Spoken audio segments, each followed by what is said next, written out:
como hacemos cuando estamos Sí, así. es Que mejor. Sí, no, saca mi cara. Bueno, Vamos. nosotros, ¿te acordás? Habíamos visto empezábamos a ver la crítica al sistema eh, de las ideas del liberalismo económico, ¿sí? De Adam Smith, cómo esto impactaba en todo lo que tenía que ver el entendimiento del trabajo como mercancía, ¿tá? El trabajo en sus vaivenes de oferta y demanda, y cómo la revolución industrial le quita muchas de las previsiones que las teorías liberales económicas tenían en el campo de lo social, que se genera la cuestión obrera y demás. Hay muchas cosas que suceden en ese periodo, la aparición de los distintos socialismos, y habíamos visto algunos de los socialismos, el socialismo utópico, el socialismo democrático. Lo que vamos a ver ahora es, digamos, la segunda idea más fuerte dentro de lo que es la esfera de las ciencias políticas, el conjunto de ideas que conforman una ideología, que es lo que se llama socialismo científico, pero que la gente, la gente que no es muy especializada, denomina marxismo por su autor, ¿sí? Yo voy a compartir ahora la pantalla. Vamos a ir Sí. Viendo la pizarra. Es que... ¿Lo podés ver, Rita? Así que a mí es fácil. ¿Sí? Sí, ahora la veo. Perfecto. Bueno, sí. Lo que va a ser esto que nosotros denominamos socialismo científico, que se debe sobre todo a las ideas de un filósofo, también jurista. Karl Marx, el estudio de base era licenciatura en Derecho.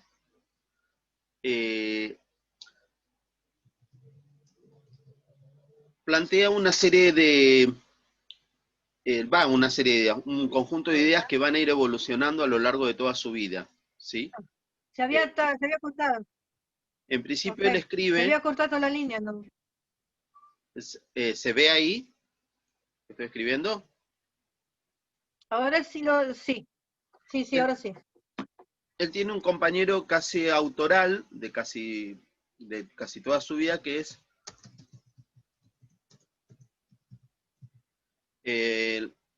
también un compatriota, Friedrich Engels, y entre los dos elaboran una serie de obras. Una de las primeras, muy importante, ocurre en 1848, con motivo de una internacional socialista, una convención internacional socialista, que es una declaración de principios muy básicos. Es un libro cortito, es casi un panfleto, que se llama Manifiesto Comunista.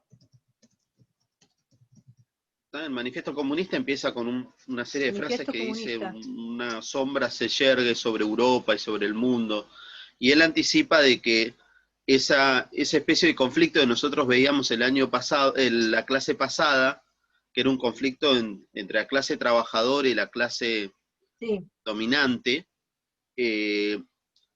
ese conflicto iba a generar cambios muy profundos. Ese era el convencimiento de Marx, sobre todo, ¿tá? Y él habla acerca de que ese cambio iba a generar una revolución que iba a terminar con las antiguas estructuras de la burguesía, ¿sí? Esa es una de las primeras obras. Muchos años después, ¿sí? En 1860 y... creo que es 67. La fecha no me la tomes muy fidedigna porque por ahí estoy fallando, ¿sí? Él se especializa el tema de toda su teoría a través de una obra que es Das Kapital, o El Capital, donde hace todo el planteo económico y donde directamente contradice y enfrenta toda la teoría de Adam Smith, ¿sí? Hay otra serie de obras que tienen que ver, intermedias, que tienen más desarrollo político, como el 18 Brumario de Luis Napoleón Bonaparte, o el estudio sobre la familia con Friedrich Engels. Pero estas dos obras, el Manifiesto Comunista y el Capital, que hablan del inicio de sus teorías y de la consolidación de sus teorías, son las obras fundamentales de Marx, ¿sí?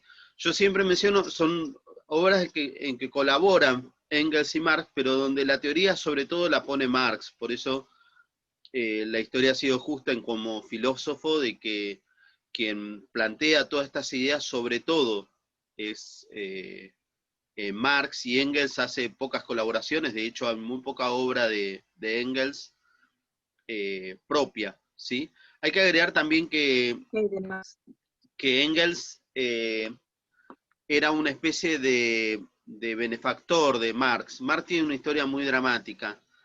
Tiene varios hijos, muchos mueren de inanición. Al principio de su carrera filosófica es expulsado de Alemania por sus ideas. Va a Francia, aproximadamente en la época de la escritura del Manifiesto Comunista, donde se produce una de las tantas revoluciones francesas de esa época, y después finalmente él se radica en Inglaterra. En Inglaterra, Engels, digamos que lo ayuda a sobrevivir, un poco académicamente y otro poco a través de medios materiales, ¿sí? Y un poco esa vida dramática en lo económico, también va asignado un poco la obra de Marx, ¿sí? Él plantea una idea que es muy interesante acerca de lo que es la visión de la sociedad a través de las clases sociales y a través de lo que vendría a ser la lucha de clases, ¿sí? Voy a borrar esto, igual voy grabando las pantallas. No sé si pudiste escribirlo eso, Rita. ¿Lo puedo borrar? De lo de la vida dramática. No, digo lo Sí, que sí, puse. sí, eso sí lo tengo. Perfecto, borro. Yo lo que, Sí, lo tengo. veo, Marx hace una especie de clasificación de la sociedad. Uno suele utilizar vulgarmente conceptos acerca de clase alta, clase baja, clase trabajadora, clase empresarial, patrones y empleados. Marx utiliza terminología propia, ¿sí? Él habla de que hay 4 clases sociales: el proletariado,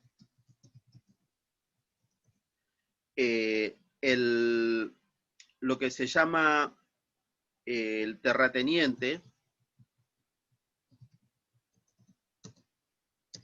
la pequeña, él llama pequeña burguesía, y finalmente la burguesía, una palabra que él elabora o que él toma de la palabra burgo. Viste que en Europa hay muchas palabras que se repiten en distintos idiomas, ¿no? La palabra burgo se usaba Burguesía igual.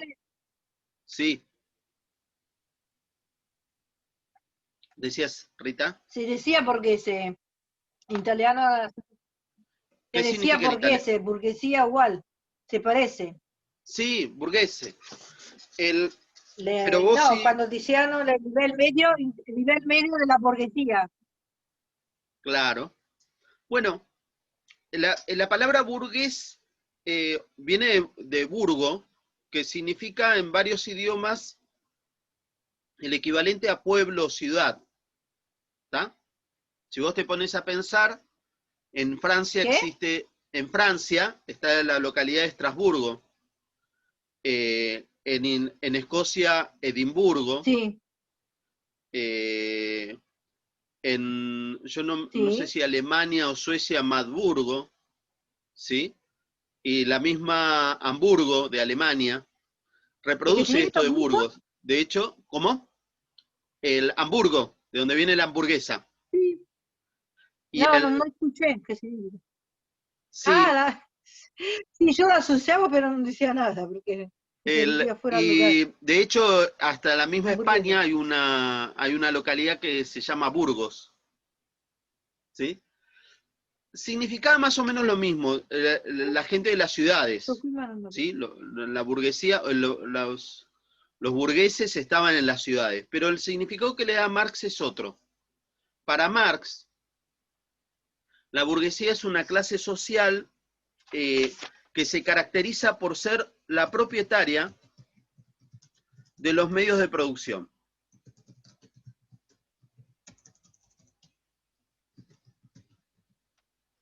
Ah, sí, se especifica.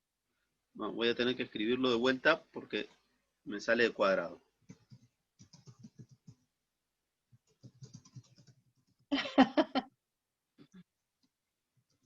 Medio de producción. Sí. Vos escribilo así, todavía no se entiende muy bien qué significa esto de los medios de producción, pero es lo más exacto que podemos entender de la obra de Marx, ¿sí? La burguesía serían los propietarios de los medios de producción. Mientras que el proletariado, ¿sí? Para Como si fueran los Marx comerciantes. exclusivamente, Mm. lo constituyen la gran mayoría de la población que se caracteriza por ser obreros industriales que dependen de su mano de obra y que viven del salario, ¿sí? En las teorías de Marx es muy importante esta Sí, primera clasificación, que después va a tener distintas vertientes. Por ejemplo, el marxismo-leninismo, por cuestiones históricas, va a cambiar la idea de que el proletariado sean solo obreros industriales, ¿sí? Y va a ampliarlo al campesinado. El campesino es un obrero rural, como la mayor parte de los obreros obvio. de la Rusia de la época de los zares. Después vamos a explicar por qué hace esto. Y después hay dos clases sociales, que yo las pongo en el medio, que se caracterizan por ser clases sociales que van apareciendo históricamente, pero que van a desaparecer en la teoría de Marx con el tiempo. El terrateniente es el dueño de la tierra, ¿sí? El titular. Normalmente en la Europa de esa época era aquel que tenía cierto título de nobleza, y este dueño de la tierra vive, para me sale la palabra dueño sin la ñ, ahí está. El dueño de la tierra, el señor de la tierra, vive normalmente de la renta de la tierra, no es alguien que trabaja, ¿sí? Ni es alguien que produce, vive de la renta, ¿sí? Ese es el concepto del terrateniente. Y después, la pequeña burguesía está constituido por un conjunto de profesionales, vamos a ponerlo así, profesionales o artesanos, independientes. El comerciante. Pequeños comerciantes, ¿sí? Que también se caracterizan por, bueno, en este caso no son dueños más que de su trabajo, pero no dependen de alguien que les pague un salario. Esa sería la explicación de la pequeña burguesía, ¿sí? Tiene un cierto grado de independencia económica como clase social. ¿Me siguen? ¿Me seguís?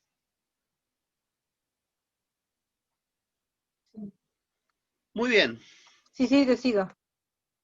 Uy, se fue. Las dos clases sociales que importan para Marx son el proletariado y la burguesía. ¿Por Se qué? agrandó mucho. ¿Sí? Porque Ah, ok. Para Marx, las clases sociales del medio vendría a ser, estas dos que yo marqué como clases sociales temporarias, los terratenientes y la pequeña burguesía, van a Sí. desaparecer. ¿Cómo es la explicación de Marx? Los dueños de la tierra, los Ah, terratenientes, estos que, por. los dueños de la tierra, los terratenientes, son una clase heredada de la Sí. Edad Media. Ellos cuando eran nobles tenían tierras, no las trabajaron por un tema social, por un tema vinculado a las tradiciones, los terratenientes no trabajaban la tierra, hacían que los obreros del campo, los siervos de la gleba, los trabajadores agrarios trabajaban la tierra y le pagaran una especie de canon, ¿sí? A veces un canon muy alto. En la idea de Marx, o el terrateniente utilizaba la tierra como medio de producción y se volvía un burgués, ¿sí? Voy a hacer la flecha de a dónde se trasladaría este personaje, ¿sí? O el terrateniente usaba la tierra y hacía producir la tierra como si fuera una empresa y se volvía un burgués. O el terrateniente en algún momento le vendía su tierra a los burgueses, que sí utilizaban esto en sentido de empresa, y cuando vendía esa tierra, ese dinero que cobraba, al cabo de un tiempo desaparecía, y necesariamente pasaba esto, lo que yo estoy graficando.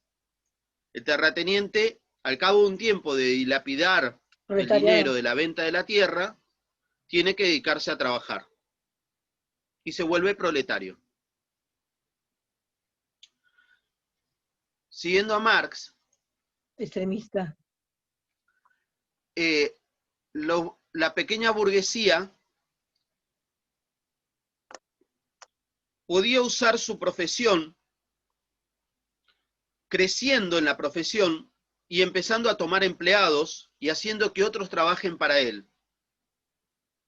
En su mismo conocimiento, pero haciendo que otros trabajen para él. Si hacía eso, el pequeño burgués se transformaba en burgués directamente y se transformaba solo en propietario de los medios de producción.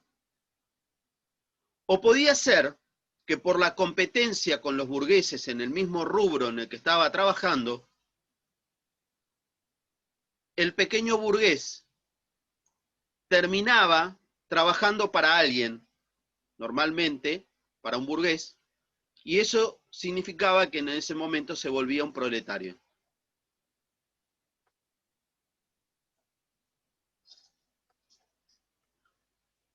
Todos terminaban proletarios. Terminabas en un lado o en el otro, pero no te quedabas ni como terrateniente ni como pequeño burgués en las ideas de Marx. ¿Está? Terminaban a ver solo de clase social, nada. Exacto. Que quedaban dos clases sociales, proletario y burguesía. Burgués y proletario. Ahora sí, te voy a explicar esta parte, porque es la parte por ahí que no es de una nomenclatura común. Esto que nosotros llamamos medios de producción. ¿Está? Sí. El medio de producción, sí, Marx lo entiende como aquel que permite la generación de capital.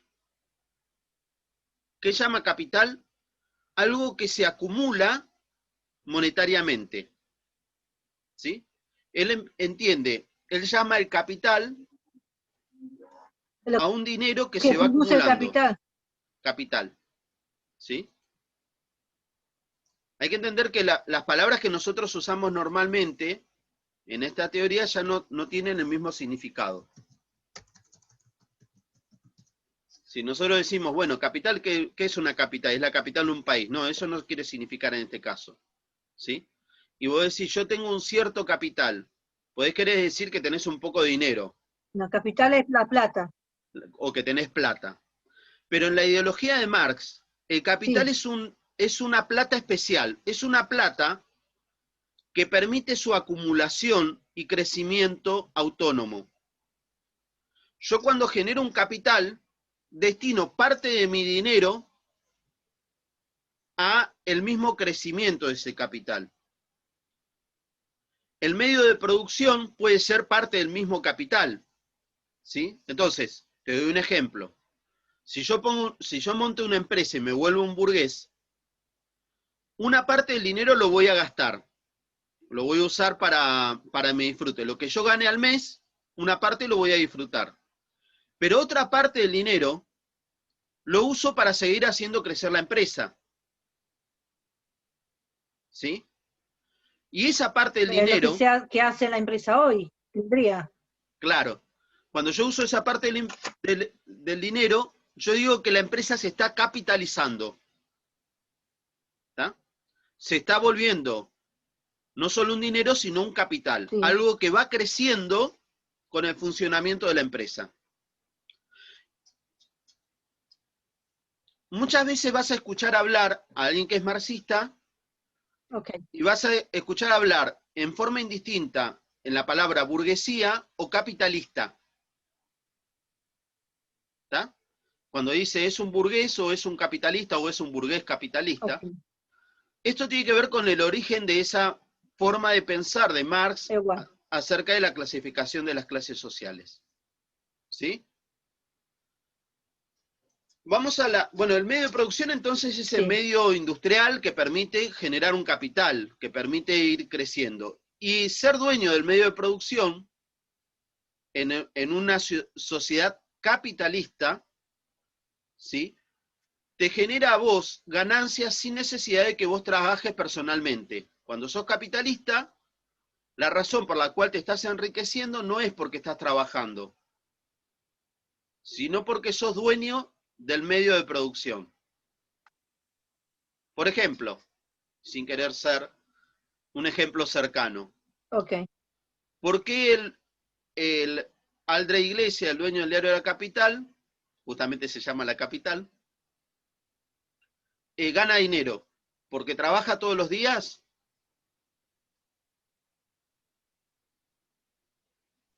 No es cierto, son los demás que trabajan. Porque invierten en la capital. Porque es el propietario del diario. Y ese diario es el medio de producción. ¿Se entendió? Bien. En cambio, la mayor parte de nosotros somos, digamos, proletariado, que más allá que él lo identificado con los obreros industriales, es el que vive un salario. Todo lo demás vivimos un salario. Mientras que Marx pensaba en la burguesía en torno al capital, nosotros tenemos que pensar en el obrero industrial vinculado al concepto de salario. ¿Está? O sea, el obrero industrial gana un salario. Sí, somos todos proletarios. Cristian, yo los voy a dejar. Igual no lo extendemos mucho más. Normalmente hacemos unos 40 minutos de clase así. No te preocupes. Bueno. Yo de agradezco hecho, que me hayan aceptado. No, por favor, siempre bienvenido. De hecho, los voy siguiendo cada vez que puedan, me voy a conectar y sigan así. Y Rita, no aflojemos. Bueno, gracias, Pablo. No, hasta gracias la a vos, Cristian, por acompañarme. Gracias. Chao, Rita. No, está bien. Bueno, se entiende más o menos el gráfico, ¿no? Está bien. No me toma nadie. No vino más nadie. Bueno, lo tuvimos a Cristian, nos acompañó. Hay un círculo con un montón de flechas. Parece una gana púnica. Igual la explicación la estoy grabando y las pantallas también las estoy grabando esta vez. ¿Dale? Sí, se comprendió con la charla. La semana que viene vamos a hablar acerca... Sí, se va comprendiendo muy bien. Acerca de que vamos a partir solo de las dos clases sociales, proletariado y burguesía. Y vamos a ver cómo se produce lo que Marx llama lucha de clases. ¿Sí? En su interpretación, estas dos partes de la sociedad, burgueses y proletarios, van a estar en lucha. ¿Sí? Esto, para que quede bien en claro, estamos hablando de clases ¿Cómo era previsto? sociales. A ver si ahí quedó bien.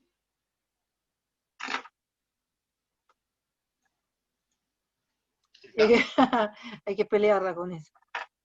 Ahí está. Va a quedar así. Se guardó la pizarra.